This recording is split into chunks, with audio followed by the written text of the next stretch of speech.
So the backfire effect, just to define it, is when you provide information against people's strongly held beliefs, that sometimes you see that the beliefs actually get stronger. It's kind of a paradoxical effect. And the theory is that when we're challenged, it brings all our defenses up, and so we kind of end up in a more dug-in position than we originally started. Right. It's a little bit controversial right now because some of the initial backfire effects haven't replicated so well, but I'm sure there are some circumstances in which it happens and other circumstances in which it doesn't. Sorry, I don't know what song this is. Oh, I'm sorry. Oh no, I thought it was the recorder. I'm happy. It's all good. So is it universal? Are there? Again, this is sort of a place where people might have a faulty intuition that it's about the individual's personality. Some people are more prone to it. But my intuition would probably be that it's largely situational. Is that correct? Or I think we don't know. There could be personality factors that make one more prone to this kind of thinking, to conspiratorial thinking. For example, one of the personality, just to circle back around to the one of these threads I left hanging before, we can ask: are there differences across the political spectrum? People who are more conservative versus liberal might have different orientations towards information. Conservatives, by definition, they're more conservative, right?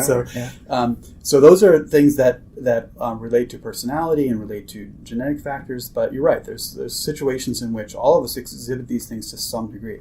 The backfire effect tends to happen more when you have people who have very, very strong beliefs. So we all tend to believe strongly about something, right? And I bet if we could find the thing that you were strongly committed to, we could demonstrate a backfire effect with you. I'm sure we could. I mean, I would sort of like to do that, but instead I'm going to ask you, where do you see the backfire effect occur most frequently in your day-to-day life?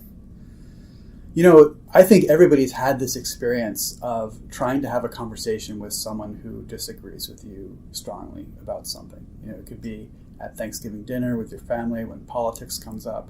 And politics is probably, the reason we chose politics for our study is because it is one of the few arenas where we tend to encounter strong beliefs, and it's still okay to talk about them. There are other areas like religion. People have very strong religious beliefs, right. But for some reason it's kind of taboo to challenge people's religious beliefs, even though, a lot of us have that experience doing that as well. And so, you definitely have, if you've been in one of these political conversations with someone who disagrees with you, you definitely get the feeling that it feels kind of futile, right? That you're never going to actually witness anyone change their minds. And as you continue the conversation, tempers flare, people get more and more angry, and you can end up kind of even more entrenched than you started. And so, I think the challenge is, there's a couple different ways of looking at that challenge. One way is to say, like, what can I do when I'm talking to someone who disagrees with me to get them to come to my side?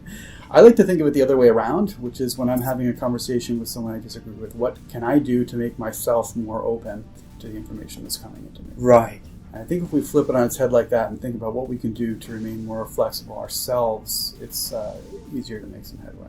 Thanks for watching. If you want to see the whole interview, just follow the link up here or down below. And please subscribe for more outrageous clips from my interviews. Thank you. Have a good one. Cheers.